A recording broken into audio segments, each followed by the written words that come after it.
The competition continues on Great British Menu, and this week 3 of the North East's finest chefs, Tim Bilton, Andrew Pern and Stephanie Moon, are fighting for the chance to cook at the ultimate street party. On yesterday's programme, it was a battle for the starters, and Stephanie flew to the top of the leaderboard with a score of 7. Got to keep strong, got to keep focused, got to keep pushing for the next thing. But for Andrew, who scored a lowly 4, it was a very different story. Obviously I need to start picking up some points, but hopefully I can gather a bit of momentum and then get a good score at the end of the day.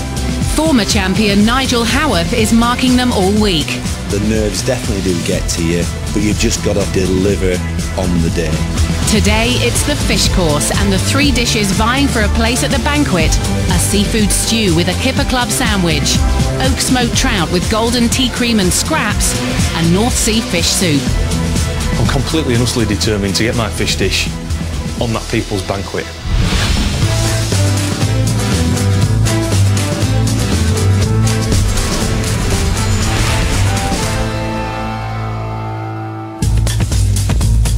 This year's competition is all about celebrating food that brings people together, dishes that are perfect to share.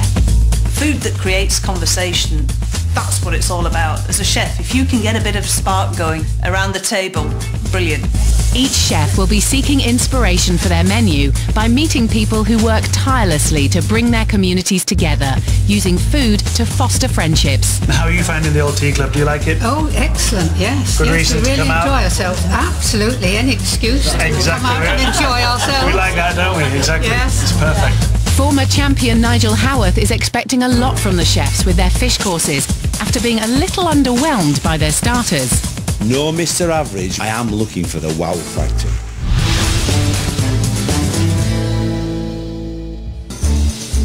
First up is Andrew Pern from Helmsley. A former Michelin star holder, his reputation will be on the line if he doesn't raise his game today. My starter wasn't great. Fish course is one of the stronger ones, so as long as I get that oomph of flavour, then I should get more points. Andrew. How are we doing? Yeah. Okay. How are you feeling today? Yeah, all right, thanks. Yeah, good. Good. So what you got for us? A fish soup using the North Sea produce. We've got some scallops, we've got prawns, lobster, and the base of the soup's going to be the Scarborough wolf. Look at the fangs on there. Wow, it has got some, yeah. Amazing fish. Then we've got a Kipper Club sandwich, which is going to be a little accompaniment to go with the wild garlic mayonnaise. And so you think this is the right dish for the people's banquet? I think it's a great dish for the people's banquet. The wow factor of the tureen going out to the table, and then they can ladle their soup all over the luxurious shellfish. So Andrew is using a host of the North East's finest fish to create a banquet dish that he hopes will be a real talking point. Scarborough wolf has a great texture. It's a great fish. So I think that Andrew could produce a real killer dish today. I'm very confident for him. I hope I'm right. Next up is Stephanie Moon from Skipton. And although she's currently got the top score, she's not going to hold back with her fish course. I can't afford to relax. Those 2 guys, they want this next course to be theirs. This is where it starts to get tough. Are you on a high still? I am actually, but I think today's going to be tough. Yeah. So I'm doing hot oak smoked Kilnsey trout, serving it with a tiny shot glass of pea and mint puree with a golden tea cream, and then a little bag of scraps. When you're a kid and you have fish chips and scraps. Yeah. And where's the sharing part? The sharing part of this is that everybody gets their own little bags, so you've got to hand round the bags. And then the fish, I'm serving it under a glass dome with some smoke pumped into the dome. So the dome comes to the table, boom, and then all So the there's smoke. theatre there as well? Yeah, that's what I'm after. Right. So Stephanie is hoping that marrying childhood memories with a bit of theatricality will give her dish the edge. Stephanie has done quite a lot of work on thinking how the elements of the dish come together.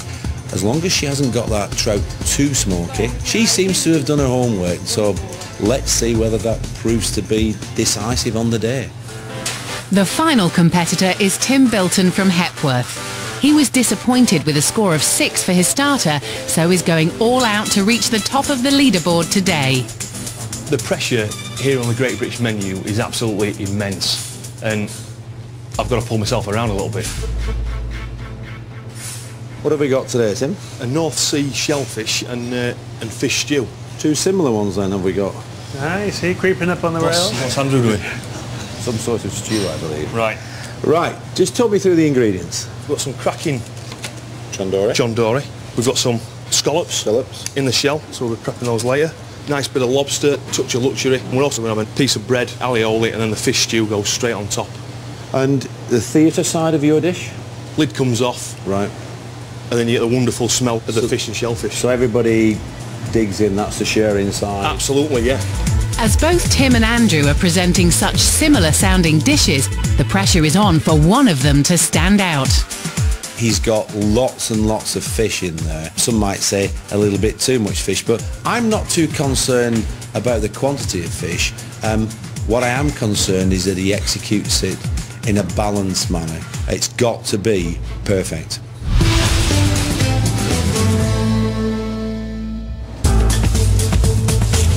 In the kitchen, all three chefs get their heads down as they start the prep for their fish dishes. Steph carefully debones her trout, while the fierce-looking Scarborough woof that will form the base of Andrew's stew is chopped into pieces. Nigel won't be giving any of them an easy ride when it comes to his scores.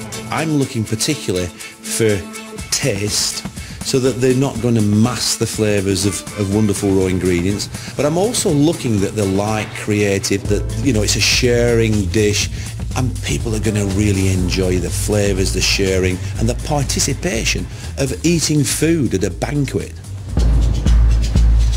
Preparation is key to the success of these dishes, and Tim, anxious to keep his score up, is already feeling the heat with the sheer number of fish he has to prep.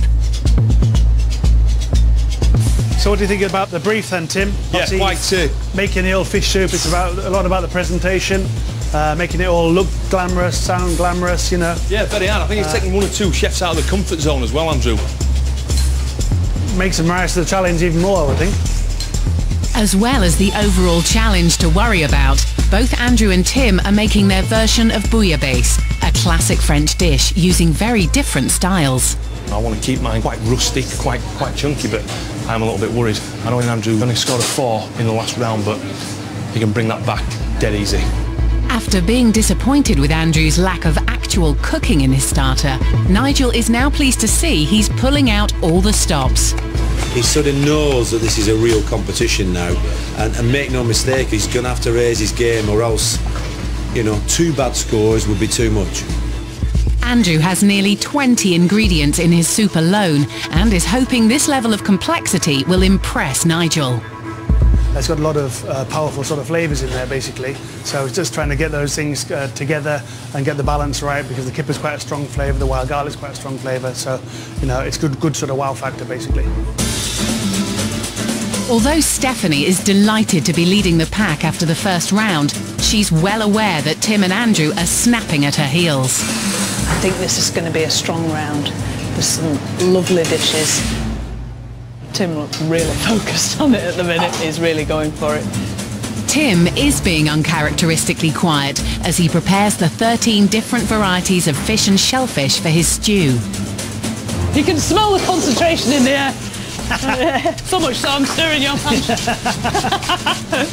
All the chefs need to concentrate, as one slip at this stage could set them back in the competition.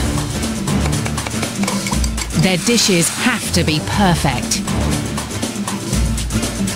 Steph is hoping that the beer-flavoured batter scraps she's making will add an element of fun and nostalgia. It's literally a mile from the house, this beer. Smells a bit fishy in here. And Nigel is keen to sample this special local ingredient. Wait a minute.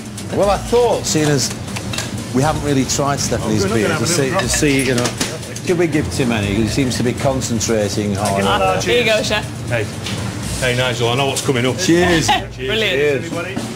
This competition means so much to me. I haven't got time for idle chit-chat and a little bit of mickey taking. I've got to pull the stops out.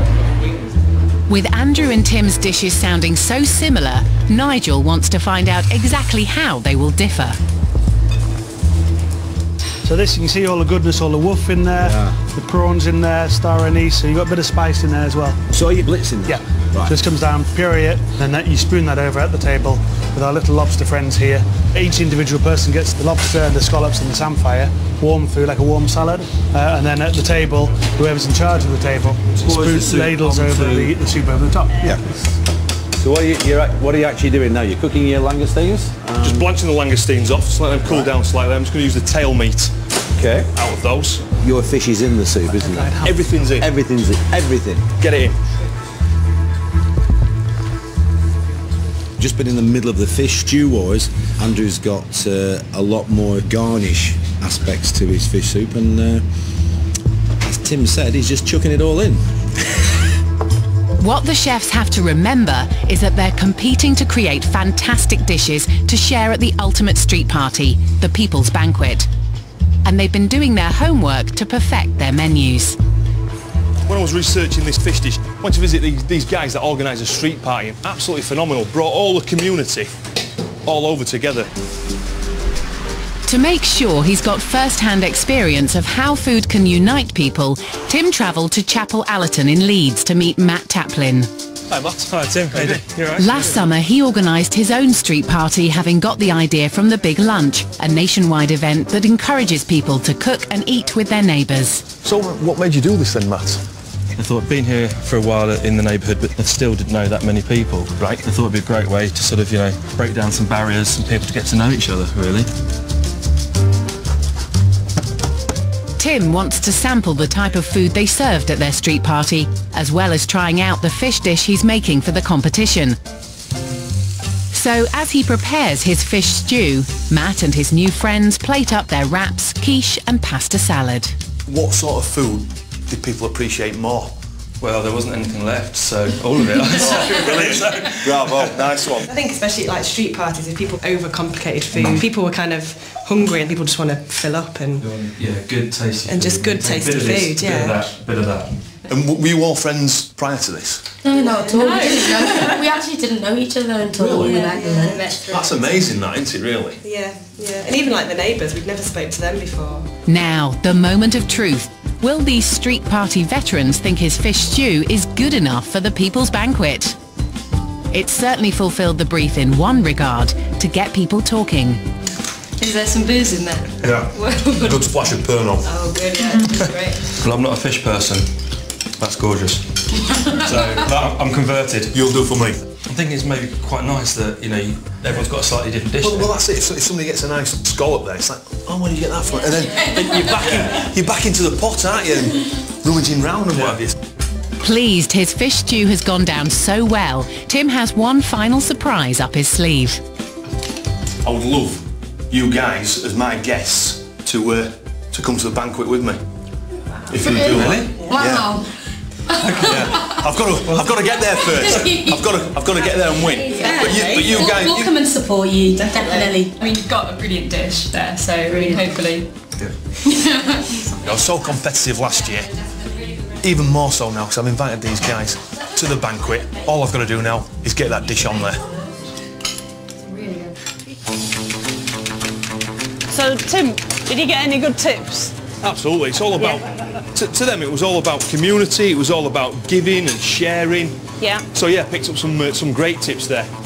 That's great. That's a great way of getting people together, isn't it? It's the whole point of sharing food. I haven't been to a street party for a long time, but hopefully I'll be going to one soon. I think this gets really personal now, to get to the banquet, to produce your dishes for people that you're involved with, that you make sure that they can be part of this fantastic banquet for the people. All three chefs are hard at work preparing their fish courses. They're determined to prove that their dish is ideal for the People's Banquet, the perfect food to share and a feast for the eyes. Will it be Andrew's fish soup, with a toasted kipper club sandwich and garlic mayonnaise, served in a beautiful heated